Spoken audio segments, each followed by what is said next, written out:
पहली खबर की यानी कि एग्जिट पोल तो कहीं चमक तो कहीं चिंता की भी लकीरें सामने आ रही है। हरियाणा में 90 विधानसभा सीटों पर जनता ने नेताओं की किस्मत ईवीएम में कैद कर दी है। चुनाव परिणाम हालांकि 8 तारीख को आएगा और इस दौरान अलग अलग सर्वे एजेंसीज हुई। एग्जिट पोल में प्रदेश में कांग्रेस की सरकार बनने का दावा पेश किया जा रहा है। सभी पोल्स में कांग्रेस को पूर्ण बहुमत मिलने की उम्मीद है। नतीजों से पहले सामने आए एग्जिट पोल ने बीजेपी की टेंशन बढ़ा दी है। हालांकि हरियाणा के CM Nayab Singh Saini exit polls के नतीजों को खारिज कर रहे हैं। उनका यह दावा है कि प्रदेश में भाजपा की ही सरकार बनेगी और एक बार फिर वो सत्ता की कमान संभालेंगे। सैनी ने यह भी कहा कि हमने बहुत विकास किया, उसके आधार पर पूर्ण विश्वास ये भी है कि हरियाणा में हमारी तीसरी बार सरकार बनेगी। 8 तारीख को नतीजे हमारे पक्ष में आएंगे और वहीं पूर्व गृह मंत्री अनिल विज ये दावा कर रहे हैं कि एग्जिट पोल गलत साबित होगा और बीजेपी की ही सरकार बनेगी।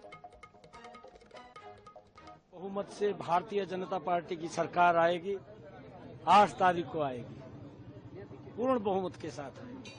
हमें पूरा विश्वास है। हरियाणा के लोगों ने जो पिछले 10 वर्षों में कार्यों को देखा है, हर वर्ग के लिए काम हुए हैं।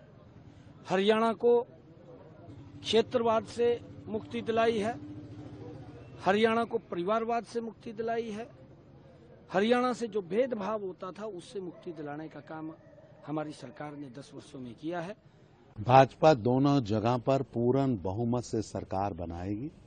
जनता का आशीर्वाद गरीबों, युवाओं, महिलाओं, किसानों के लिए काम करने वाली भाजपा की सरकार को मिलेगा।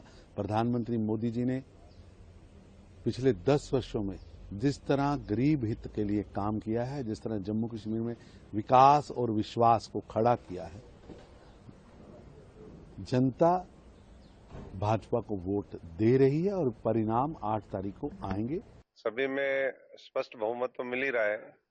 पोल ऑफ जो एग्जिट पोल्स है उसमें भी 55-60 के बीच में सीटें आ रही हैं।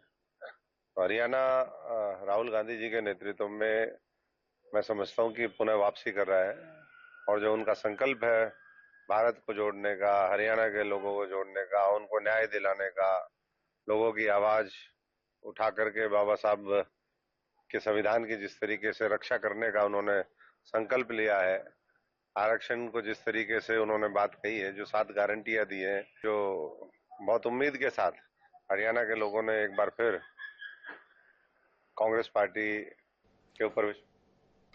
और इसी विषय पर हम बातचीत करेंगे। हरियाणा के ब्यूरो चीफ पवन जी हमारे साथ जुड़ गए। पवन जी, जिस तरह से बात करें हरियाणा को, जम्मू कश्मीर को देखें तो कहीं ना कहीं हरियाणा की अगर बात करें तो ज्यादातर एग्जिट पोल ये कह रहे हैं कि कांग्रेस की बढ़त बन रही है, मजबूत नहीं दिख रही है बीजेपी।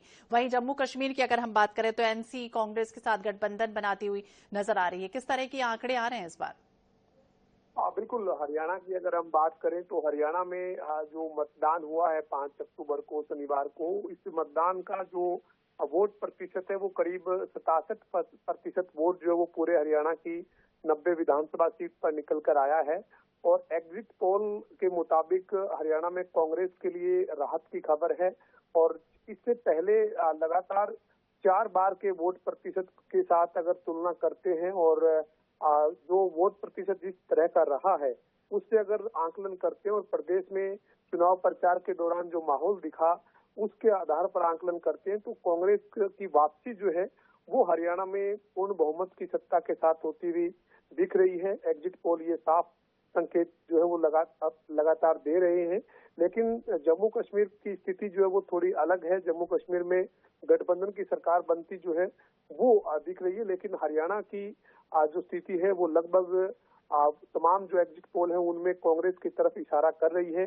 भारतीय जनता पार्टी की जो 10 साल की हरियाणा में सरकार चल रही थी उसके लिए एग्जिट पोल जो है वो एक झटका है, लेकिन पूरे प्रदेश में शांतिपूर्ण तरीके से हरियाणा में मतदान रहा है और वोट प्रतिशत करीब 67% का आंकड़ा जो है वो अभी तक निकल कर आया है। बिल्कुल पवन जी, ये भी आपसे समझना चाहेंगे क्योंकि अगर हम देखिए पीडीपी का परफॉर्मेंस तो अच्छा नहीं दिख रहा, लेकिन एक वक्त हमने देखा था कि जब एनसी जो है वो बीजेपी के साथ पारी खेलती हुई नजर आई थी। क्या इस बार मतदान जो प्रतिशत रहा है उस पर भी कहीं ना कहीं कुछ ना कुछ स्थितियां उससे विपरीत दिख रही? हाँ बिल्कुल, निश्चित तौर पर जम्मू कश्मीर की जो स्थिति जो दिख रही है वो निश्चित तौर पर इसी का इशारा जो है वो कर रही है और गठबंधन के साथ जो है वो वहां पर सरकार जो है वो बनती हुई एग्जिट पोल में नजर आ रही है। लेकिन कांग्रेस के लिए बड़ी खबर हरियाणा से जरूर है। 10 साल के बाद हरियाणा में सत्ता में वापसी की जो है वो कांग्रेस की जो उम्मीद है वो उम्मीद पूरी होती हुई नजर आ रही है, क्योंकि एग्जिट पोल जो है वो कांग्रेस की तरफ इशारा कर रहे हैं। और जम्मू कश्मीर में हालात हरियाणा से अलग हैं, वहां पर गठबंधन के साथ जो है वो कांग्रेस पार्टी सत्ता में आ सकती है। पवन जी, कोई खास वजह इस बार नजर आ रही है? कोई ऐसी बात रही होगी जिस वजह से इस तरह की स्थितियां विपरीत नजर आ रही है, हरियाणा हो या फिर जम्मू कश्मीर हो? क्योंकि जम्मू अगर हम वो इलाका देखें तो पहले तो बीजेपी का अच्छा प्रदर्शन रहा है उस समय।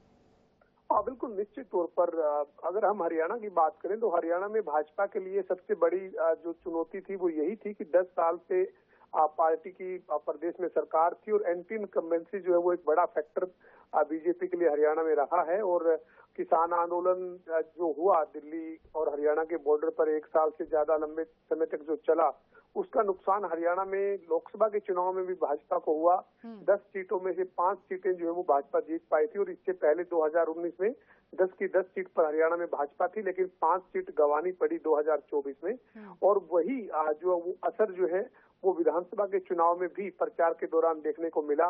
काफी नाराजगी का सामना जो है वो किसान वर्ग से जो वो भाजपा को देखना पड़ा। तो ये एक बड़ा जो है वो झटका कांग्रेस को जो फायदा दे रहा था वो भाजपा को झटका हरियाणा में देता हुआ दिखा। और जम्मू कश्मीर की स्थिति जो है वो भाजपा वहां पर दावा कर रही थी 370 हटाए जाने के बाद जिस तरीके से वहां पर चुनाव हुआ और चुनाव में जिस तरीके का भाजपा के नेताओं ने दमखम वहां भरा, वैसा नतीजा मिलता हुआ एग्जिट पोल में नजर नहीं आया है। बहरहाल देखना यही है कि 8 तारीख को जो नतीजे होंगे वो एग्जिट पोल के ऊपर कितने स्ट्रिक्ट सामने आते हैं और किस तरीके के नतीजे जो हैं वो देखने को मिलते हैं। लेकिन इशारा और संकेत साफ साफ यही कि जम्मू कश्मीर में गठबंधन के साथ कांग्रेस जो है वो सत्ता में आ रही है और हरियाणा में पूर्ण बहुमत के साथ सत्ता में कांग्रेस आती हुई दिख रही है। बिल्कुल, रुझान तो फिलहाल यही कह रहे हैं, लेकिन नतीजों का इंतजार तो करना ही होगा और इस बार बल्ले बल्ले किसकी दिखती है फिलहाल देखना होगा 8 तारीख तक। बहुत बहुत शुक्रिया पवन जी बातचीत करने के लिए।